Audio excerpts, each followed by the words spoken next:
Get your hands off my equipment. People like you don't belong anywhere near this floor. He said it loud enough for the whole corridor to hear. Then, Richard Harlan Voss III did something that would take 17 months, 2 federal investigations, and 1 congressional hearing to fully unravel. He slapped her. Not a push, not a shove, an open palm slap. Hard enough that her head snapped sideways and her clipboard hit the floor. The sound cracked off the marble walls of the 42nd floor VIP medical suite at Harlan Voss Memorial Hospital. A hospital that bore his family's name on every entrance, every letterhead, every plaque bolted into stone. She was 7 months pregnant. She caught herself on the doorframe, didn't fall, didn't cry out. Just straightened slowly, one hand pressed flat to her abdomen, and looked at him the way a person looks at something they have already categorized, analyzed, and filed away for later. The nurses stationed behind her went completely silent. 3 staff members froze mid-motion. A charge nurse named Delia with a chart open in her hands. A young male orderly named Marcus who had been rolling a linen cart and stopped dead mid-stride. And a hospital administrator named Patricia Webb who was standing close enough to the scene that she later told investigators she felt the air move when the strike landed. Not one of them said a word. Richard Voss straightened his cufflinks. He was 51 years old, silver-haired, wearing a suit that cost more than most of the nursing staff made in a month. He looked down at her the way a man looks at something he fully expects to disappear if he waits long enough. She reached down, picked up her clipboard, tucked it under her arm. She did not speak. None of them, not Voss, not his 2 personal security guards standing at the far end of the corridor, not the 3 frozen witnesses, not the head of hospital operations who arrived 40 seconds later and chose to say nothing, had any idea what was about to happen. What every person on that floor was about to discover would not just end careers and shatter a fortune built over 3 generations. It would crack open a pattern of institutional rot sitting at the center of one of the most celebrated medical facilities in the state of California. And it would all begin the moment her brother walked through that elevator door. To understand what happened on the 42nd floor of Harlan Voss Memorial that Tuesday morning in March, you have to understand who Simone Adese Carter was before she ever set foot in that building. Before she had a credential on a lanyard, or a contract in her briefcase, or a protocol with her name attached to it saving lives in 11 hospital networks across the state. You have to go back to Grape Street in Watts, Los Angeles. Not the version that shows up in brochures or redevelopment pitches, but the real Grape Street. In a 2-bedroom apartment on the 3rd floor of a building where the elevator worked about 60% of the time. Her mother, Dorothy Carter, worked rotating 12-hour shifts as a licensed vocational nurse at MLK Community Hospital. Dorothy had 3 children, 1 part-time income, and 1 unshakable conviction. None of her children would ever be turned away from a table they had earned the right to sit at. She said it so often and in so many different ways that Simone stopped hearing the words and started hearing the music of them. The specific rhythm her mother's voice took on when she was telling them something she needed them to carry. The apartment had a pull-out couch that served as Simone's bed from age 6 until she was 14. The carpet was industrial beige that had been beige so long it had simply become a texture. The kitchen smelled permanently of the lemon-scented cleaner Dorothy used every Sunday morning, and the windows faced the building next door, so the light arrived sideways and late. But on the kitchen wall, held up with a single strip of masking tape that Dorothy replaced every time the edges peeled, and they always peeled, in the humidity of California summers and the dry cold of January mornings, was a piece of white copy paper where Dorothy had written in thick black marker, "The room doesn't decide who you are. You decide what happens in the room." Simone was 9 years old the first time she read it clearly enough to ask what it meant. "It means no one gets to write your story but you," Dorothy said, without looking up from the textbooks spread across the kitchen table. She was studying for her RN boards at 43 years old, after 20 years of working as an LVN, because she had decided that a credential was a door, and she intended to walk through every door available to her. She believed this the way other people believed in gravity, not as an opinion, but as a description of how the world actually worked. She passed her boards on the second attempt. She died of a pulmonary embolism at 61, 3 weeks after Simone's graduation from nursing school, in the same hospital where she had worked for 2 decades. Simone had her mother's full name tattooed on the inside of her left wrist in letters small enough that only she could read them when she pressed her fingers to her own pulse. From childhood, Simone had a particular quality of attention that her teachers either loved or found quietly unsettling. She didn't just learn a subject, she mapped it. She redrew diagrams in the margins of textbooks, not to copy them, but to understand what was missing from them. She asked questions that required other questions to answer, and then she asked those questions too. She was not the loudest person in any room she entered, but she was almost always the person who had thought the longest about what was in the room before she walked in. Her high school biology teacher, a man named Mr. Gerald Okafor, who held a doctorate in cellular biology and had chosen secondary education deliberately, pulled her aside during her junior year after she handed in a lab report that went 14 pages beyond the assigned length. "You have something I don't see very often," he told her. "You don't just want to know what. You want to know why the what is the what." He wrote her a recommendation letter that was 3 pages single-spaced. Simone attended Cal State LA on a full academic scholarship, graduated summa cum laude in nursing science, and went directly into a dual-track fellowship in critical care and clinical pharmacology at Cedars-Sinai Medical Center. She specialized in a narrow, unglamorous, and critically important field: medication safety. Specifically, the identification of adverse drug events in high-risk patient populations before those events became irreversible. She spent 4 years in direct clinical work, and 2 more building an algorithmic alert system for identifying prescribing errors and dangerous drug interactions before they reached patients.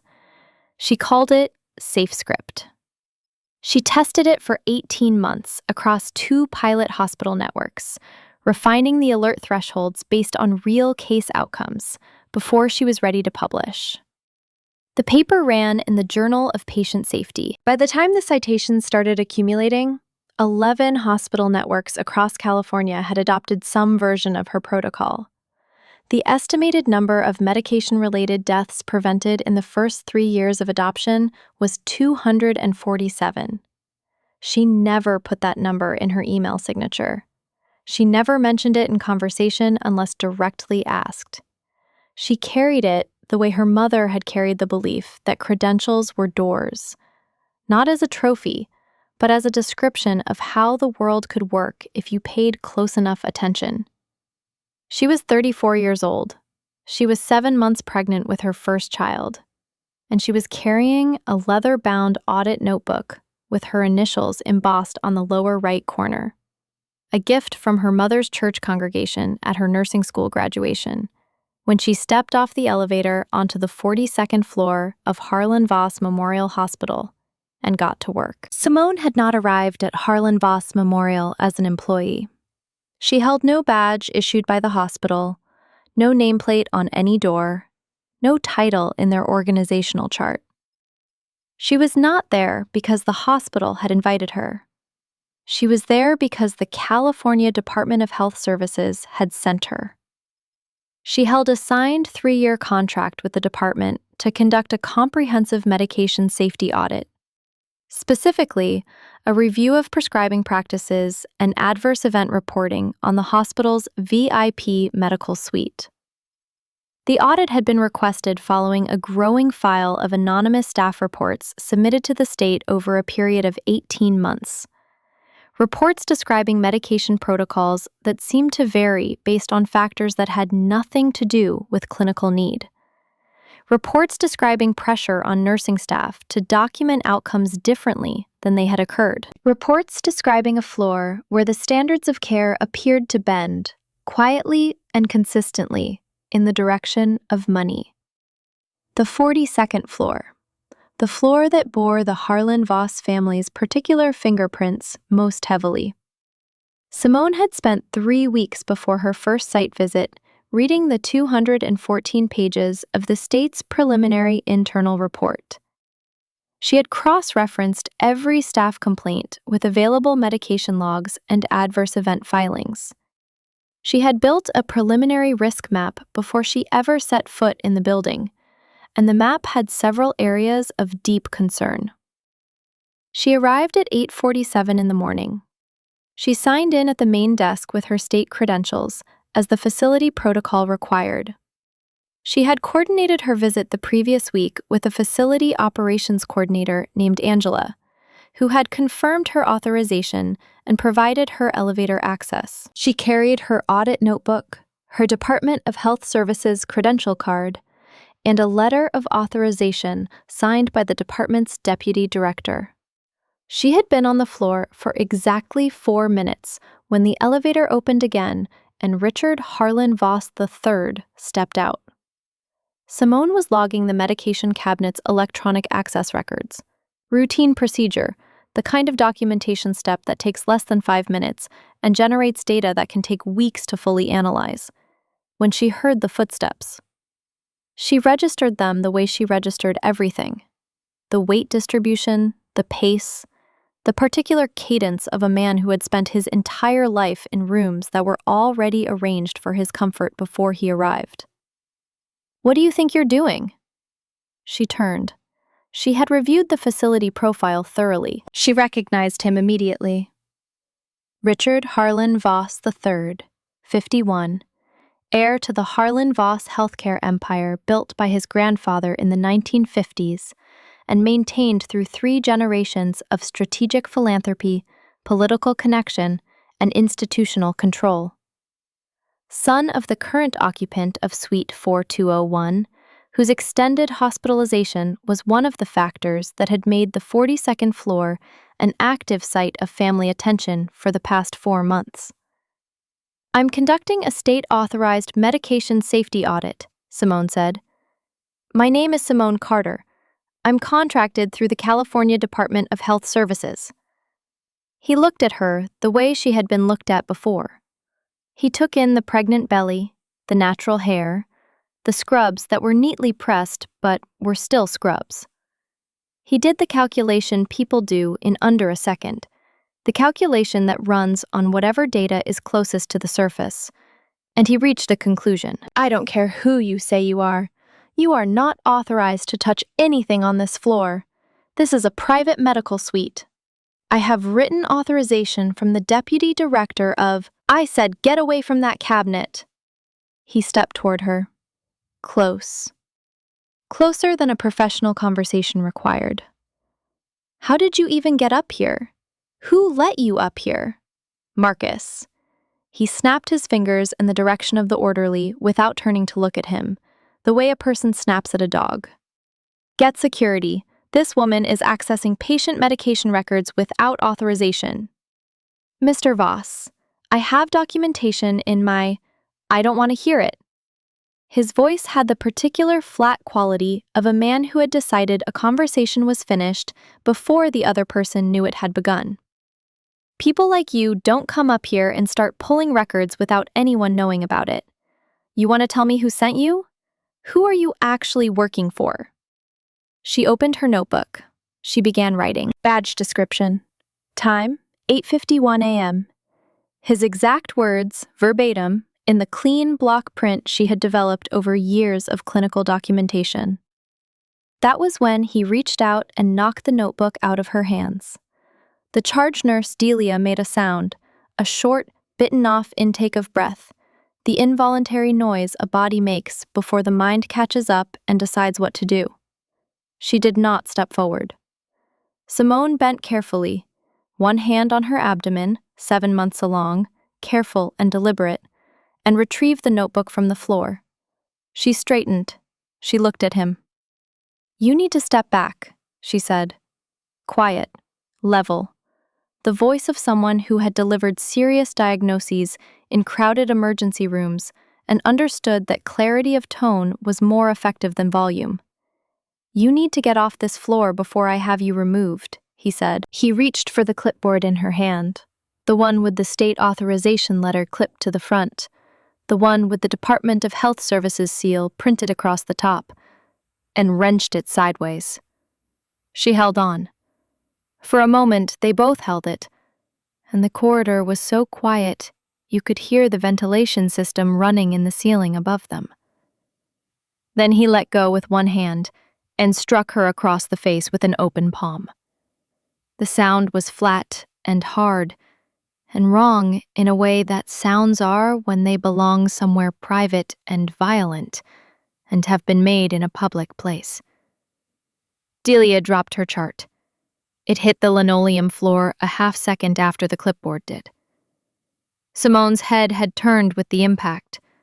Her hand went immediately and without thought to her abdomen, the reflex of a mother, the thing the body does before the mind has formed a sentence. She checked in that fraction of a second that what she was carrying was still intact. She caught the doorframe, steadied herself. Her face was composed. She looked at Richard Voss. She looked at him for a long, clear moment. Then she looked at every person in that corridor with the same unhurried attention. She looked at Delia, who had recovered her chart and was holding it against her chest like a shield. She looked at Marcus, who had gone the color of someone calculating whether his job was worth what he was feeling. She looked at Patricia Webb, the administrator, who in the 45 seconds since the strike had positioned herself 3 steps closer to the nurses' station and 4 steps further from the scene. She looked at the 2 security guards standing at the end of the corridor, who had arrived and were waiting, apparently, for a direction to apply themselves. She looked at all of them. She reached into the inside pocket of her jacket and removed her Department of Health Services credential card. She set it on top of the medication dispensing cabinet with a soft, deliberate click that was somehow audible over everything else in the corridor. Then she took out her phone and called her brother. His name was Dr. Elias Carter. He had been in the hospital lobby for exactly 57 minutes. He had driven Simone to her appointment because her car was in the shop, and their mother, had she been alive to have an opinion about it, which she would not have permitted her 7 months pregnant daughter to take a rideshare to a work site alone. He had a book. He had a coffee that had gone cold. He had been answering emails on his phone from a morning meeting with the California State Medical Board that had run 40 minutes over its scheduled end time. He was 38 years old, broad through the shoulders. He wore a dark blazer over a pressed white shirt because the morning meeting had required it, and he had not yet had cause to change. The elevator opened. He walked the length of the 42nd floor corridor without hurrying, which was the thing that people who later described the scene kept coming back to. The particular quality of his pace, the way he moved through the space as if he had already done the calculation and arrived at the far end in his mind before his feet got there. He looked at his sister. He looked at the redness marking her cheek. He looked at her hand resting on her abdomen. He looked at the credential card sitting on the medication cabinet. He looked at every person in that corridor, and then he looked at Richard Voss. He did not raise his voice. "My name is Dr. Elias Carter," he said.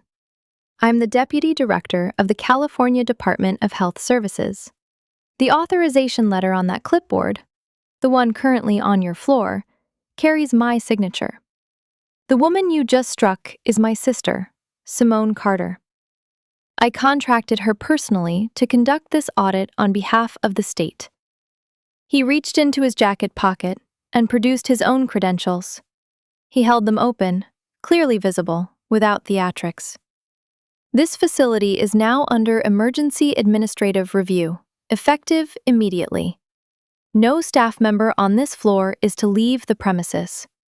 Every person present is a witness to what occurred here and will be asked to provide a formal statement. He looked at Voss, the silver-haired man in the expensive suit, the man who had straightened his cufflinks 30 seconds after striking a pregnant woman, was staring at the credentials the way a person stares at something their brain is refusing to process in the order the information is arriving. His mouth opened. What came out was barely a sound. Not a sentence. Something prior to a sentence. 4 words in a register that had dropped from authority to something close to pleading. If I had known... Known what exactly? Elias Carter said. His voice had not changed in volume or temperature. Known she worked for the state? Known she had authorization? Or known who her brother was? He waited. Because none of those things should have mattered. The corridor was silent in the way a courtroom is silent when a verdict has just been read aloud and no one has yet decided how to move.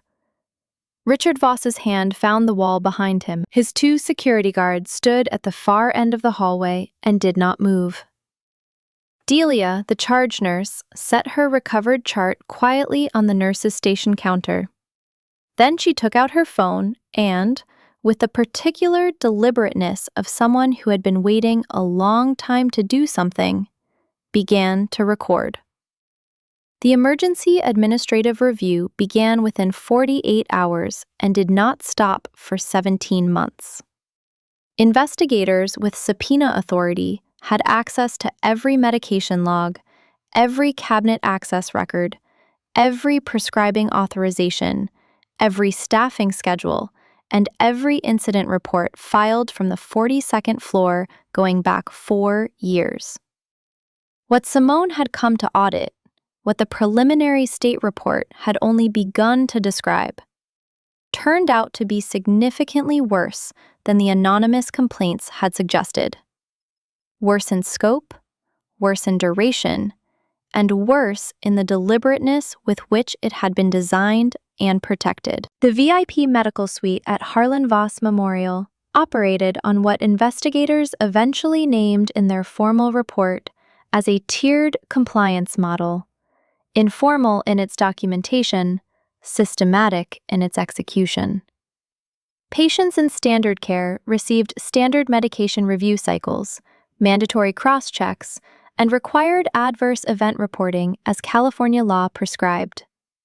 Patients in the VIP suites, patients who paid or whose families paid at a specific financial tier, received a modified protocol in which certain safety checks that were legally required were either abbreviated, delegated to less qualified personnel, or skipped entirely at the discretion of the attending physician. The attending physician rotation for the 42nd floor was not random. It was curated. 3 of the 6 physicians on the VIP rotation had direct financial relationships with Harlan Voss Family Holdings. 2 had received personal loans from Richard Voss, never repaid and never disclosed. The 3rd had his eldest child's 4-year university tuition paid by a Harlan Voss subsidiary whose name required 3 layers of corporate filings to trace. The remaining 3 had been warned, in documented conversations recovered from personal emails, that their performance reviews were subject to input from the floor's primary donor family. In a 22-month window, those 6 physicians had approved medication regimens for 53 VIP floor patients, in which one or more required safety cross-checks had been bypassed or falsified in documentation. In 15 of those cases, patients had experienced adverse drug events.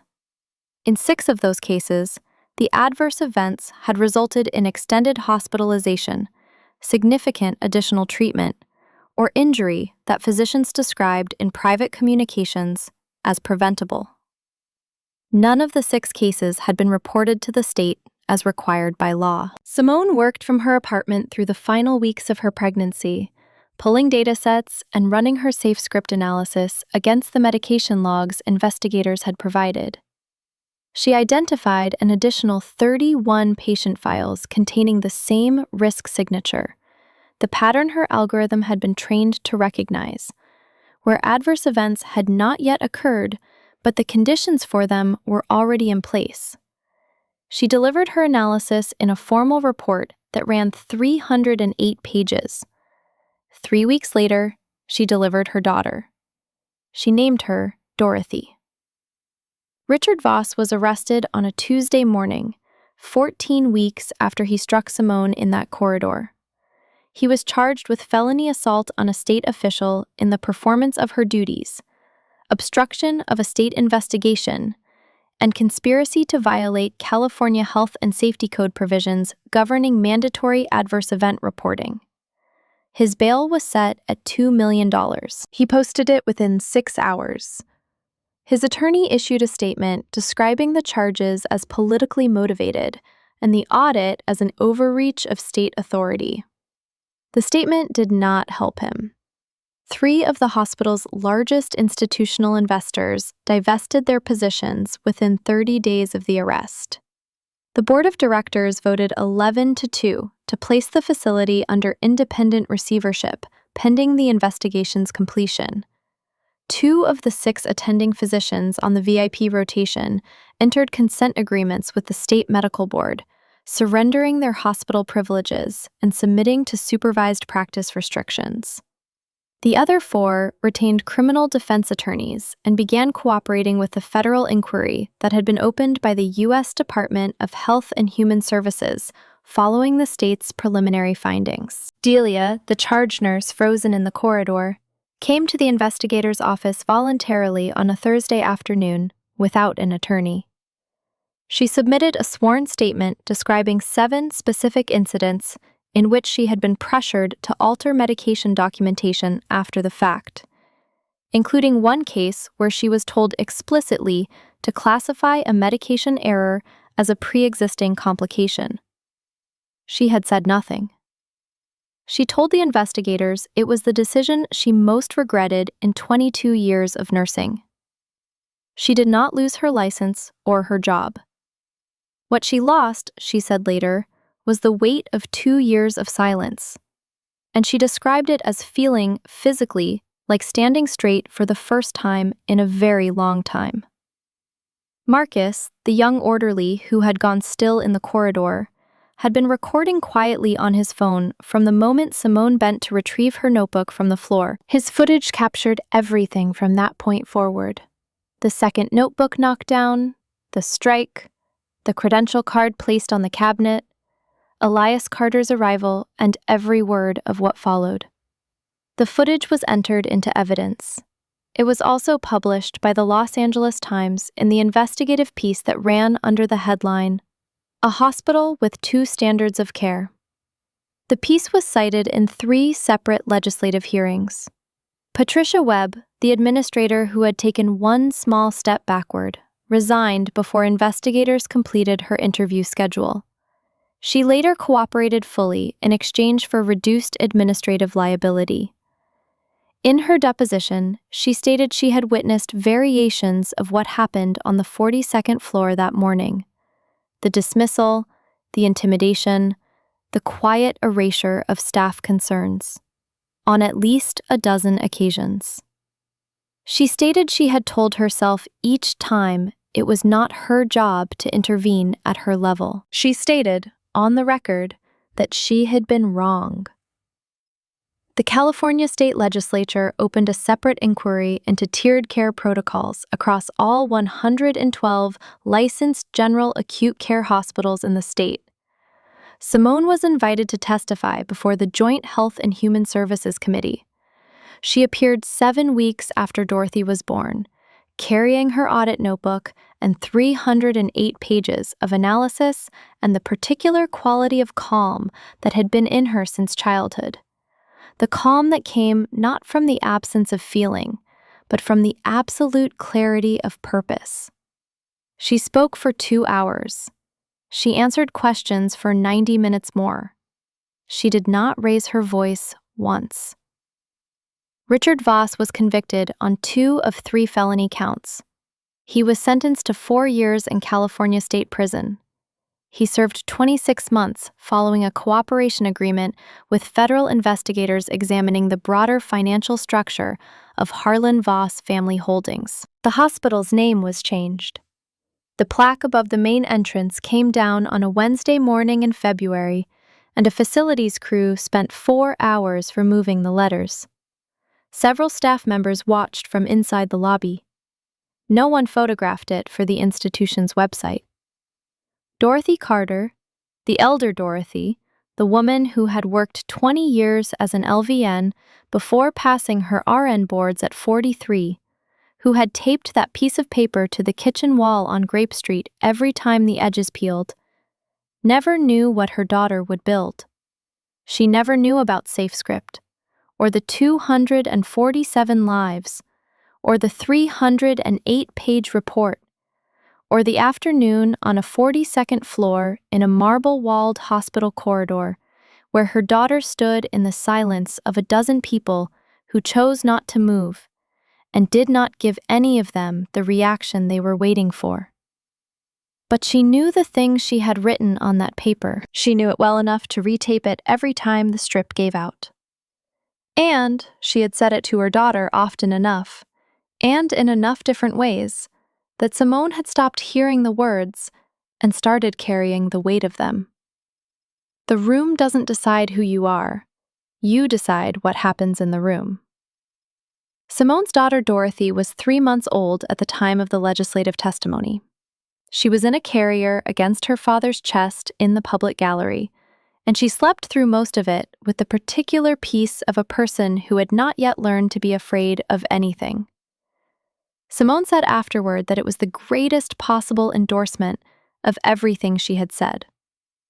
SafeScript was incorporated by direct legislative action into California's hospital safety framework as a mandatory standard, applying to all licensed facilities, all tiers of patient care, all floors. The provision passed with bipartisan support and went into effect 14 months after Simone's testimony. The implementation required every hospital in the state to audit its own medication safety protocols within 18 months, and to demonstrate compliance or submit a remediation plan to the Department of Health Services.